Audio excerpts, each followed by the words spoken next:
I have a sort of suggestion, and that is this, that before we decide either to save the planet or to destroy it, we pause for a moment of silence. I don't mean that kind of grim silence which one observes when somebody says, such and such a famous person has just died, and we'll observe a moment of silence in his honor. And everybody frowns and thinks very serious thoughts. That's not silence at all. I mean real silence, in which we stop thinking and experience reality as reality is. Because after all, if I talk all the time, I can't hear what anyone else has to say. And if I think all the time, and by that I mean specifically talking to yourself subvocally inside your skull, if I think all the time, I have nothing to think about except thoughts. And so I'm never in touch with the real world. Now, what is the real world? Some people have the theory that the real world is material or physical. I say it's made of kind of a stuff. Other people have the theory that the real world is spiritual or mental. But I want you to point out that both those theories of the world are concepts. They are constructions of words. And the real world is not an idea. It is not words. Reality is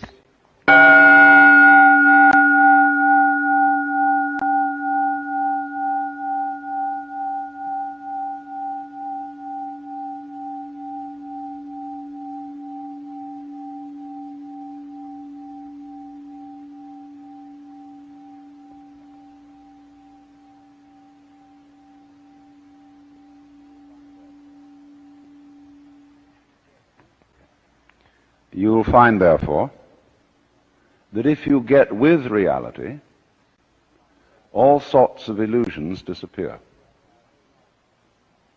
And I will mention several illusions that have not this kind of existence.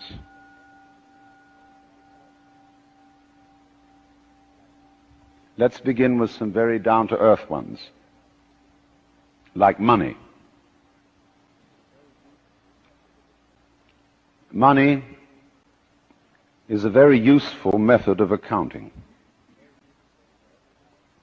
It is a measure of wealth in the same way as inches are measures of length and grams measures of weight. You cannot eat money. You could have a fantastic quantity of dollar bills and stock certificates on a desert island, and they would be useless to you. What you would need would be food and animals and companions. Money simply represents wealth in rather the same way that the menu represents the dinner.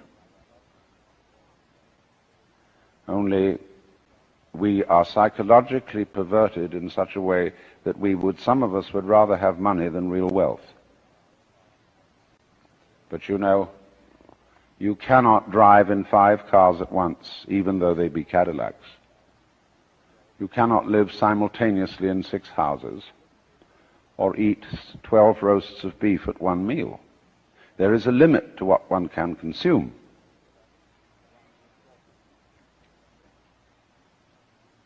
So that's one of the sort of confusions I'm talking about.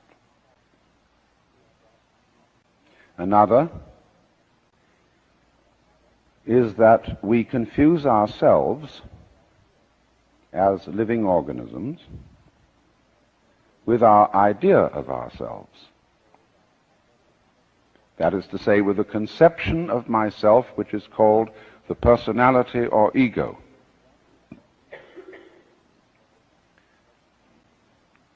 That is what we have been told we are. And it's an extremely crude and limited conception of oneself, of the actual unique living organism. And we get unhappy because we're thinking of ourselves in this way, because we think, well, gee, I'm going to die. I once talked to a woman who came to me and said she was afraid of death. And we went into it in a long conversation. I said, what are you really afraid of? And she thought it over, and he said, do you know, what I'm going to be afraid of is what other people are going to say.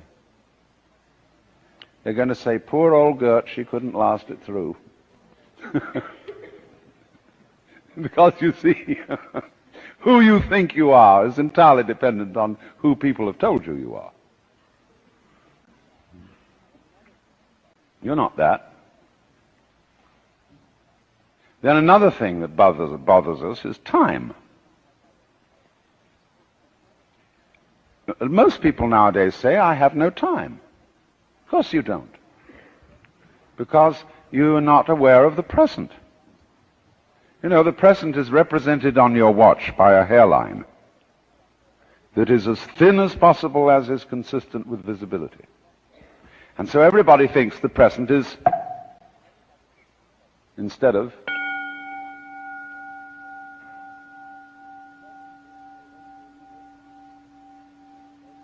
now, the present is the only real time. There is no past, and there isn't a future. And there never will be. We think ordinarily of the present as an infinitesimal point at which the future changes into the past. And we also do a terrible thing. We imagine ourselves to be results of the past. And we're always passing the buck over our shoulders, like when God approached Adam in the Garden of Eden and said, hast thou eaten of the fruit of the tree whereof I told thee thou shouldst not eat? And Adam said, this woman thou gavest me, she tempted me and I did eat. And God looked at Eve and said, hast thou eaten of the fruit of the tree whereof I told thee thou shouldst not eat? And she said, the serpent beguiled me and I did eat. And God, out of the corner of his eye, looked at the serpent. The serpent said nothing.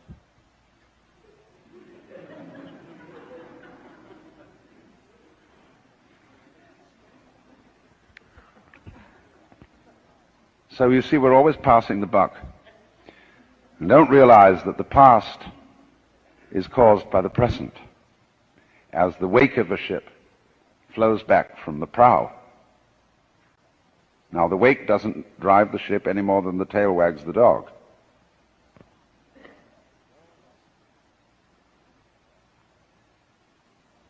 But we've all got excuses. My mother had a fit while she was carrying me in the womb. They didn't bring me up right.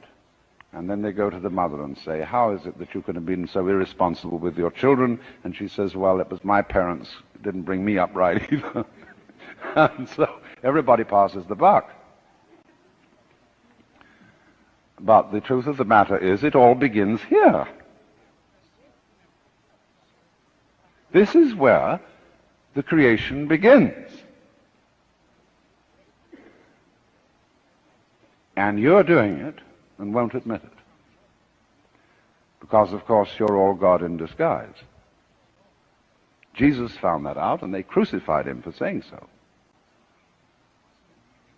Because the Jewish people had a sense of God as the cosmic king, the boss.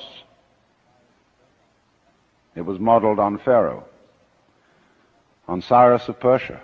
The King of Kings and the Lord of Lords was Cyrus's title. Kyrie eleison means, Cyrus, have mercy on us.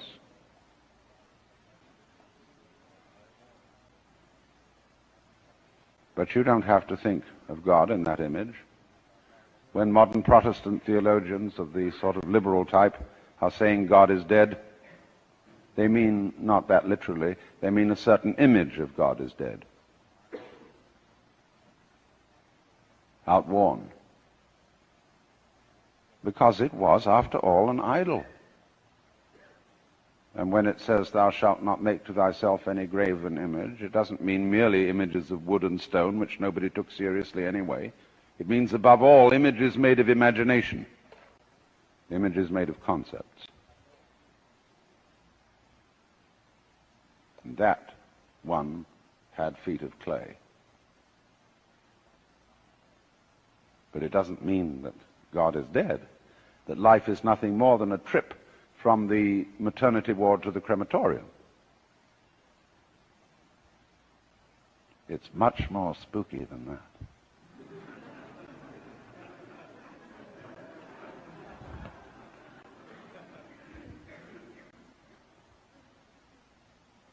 Much more wonderful.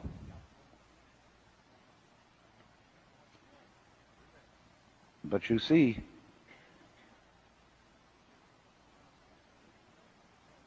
you can't conceive reality. We could say God is reality.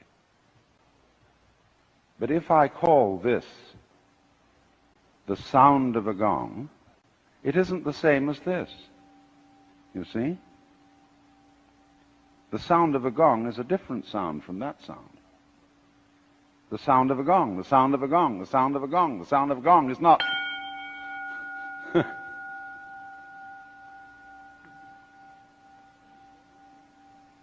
So then, there is practiced throughout the world, rather more in Asia than here, although always by a minority of people, a discipline called meditation, which is to get in touch with reality.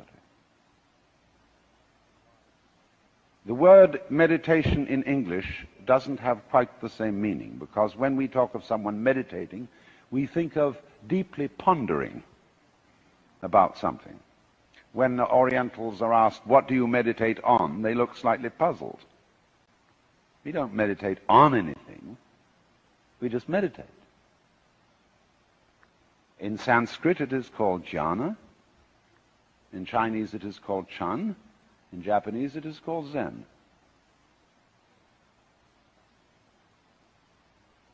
And it means, very simply, to stop thinking. Temporarily. Not again that thinking is something bad,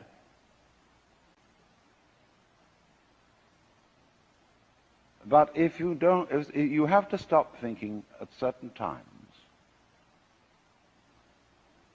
Once you get the knack of that, you can do it even while you're thinking.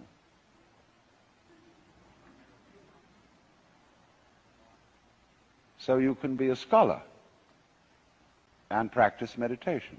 This is not an anti-intellectual point of view. I imagine that most of you here are either in college or college educated. And the foundation of the intellectual life, good scholarship, requires that you meditate. But in saying that, I have got myself into a linguistic trap. Because you see, I seem to be pitching it to you as if it was something good for you. As if it would give you a better future. As if it would improve you. Now, so long as such motivations and considerations exist, you're not meditating. We talk sometimes about the practice of meditation as if it were like practicing the piano, preparing for a concert. It's much more like the practice of medicine, as when you say, well, I practice medicine. It means you do it every day, it's your way of life. So this is a very odd thing for Westerners to understand, and particularly for Americans.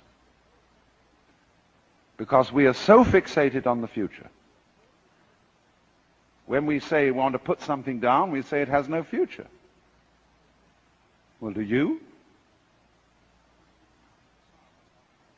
Much better to have a present. Because if you don't, it's useless to make plans. Because when they work out, you won't be there to enjoy them. You'll be thinking of something else.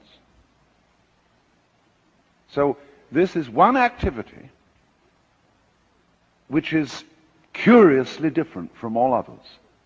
It has no purpose.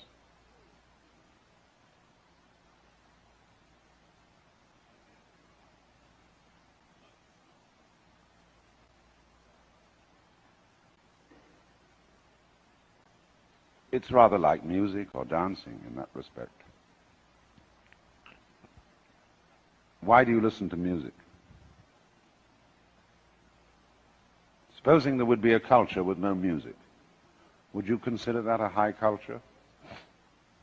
But why do you do it? Well, some people say, well, we go to the concert to improve our minds. Well, if you do it that, you're not listening. As you see, music is peculiar in that it is a marvelous pattern of sounds that doesn't mean anything. There is some inferior music that means something. What we call program music, like the Tchaikovsky 1812 Overture,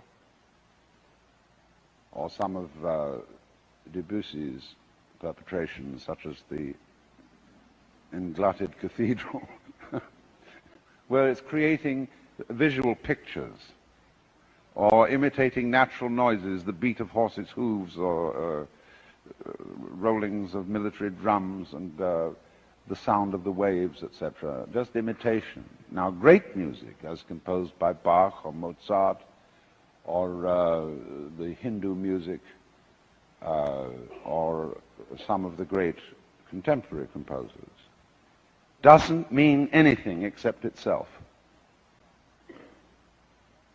It isn't going anywhere. Otherwise, the fastest orchestras would be considered the best.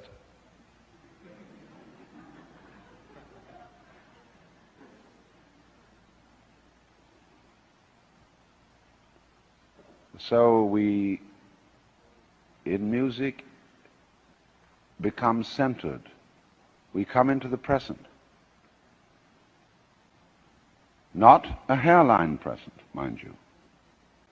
It's an expanded present, because if you had a hairline present, you wouldn't be able to hear one note after another. You wouldn't know what note you'd heard before. So you couldn't hear melody.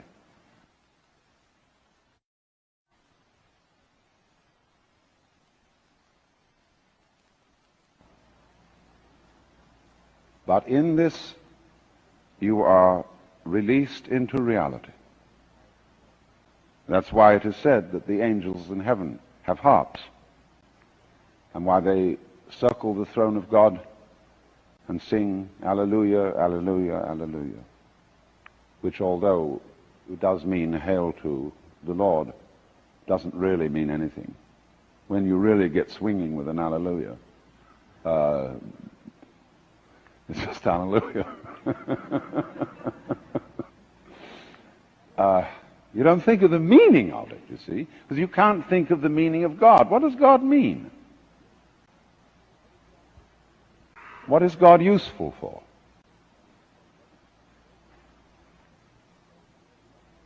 And so in the same way you can ask, what does a tree mean? What does a cloud mean? What does a fern mean? What's it all about? Well, we've got on all kinds of weird theories that ferns exist in a certain way in order to propagate themselves. Like birds do all this thing in order to lay eggs so that more birds come out.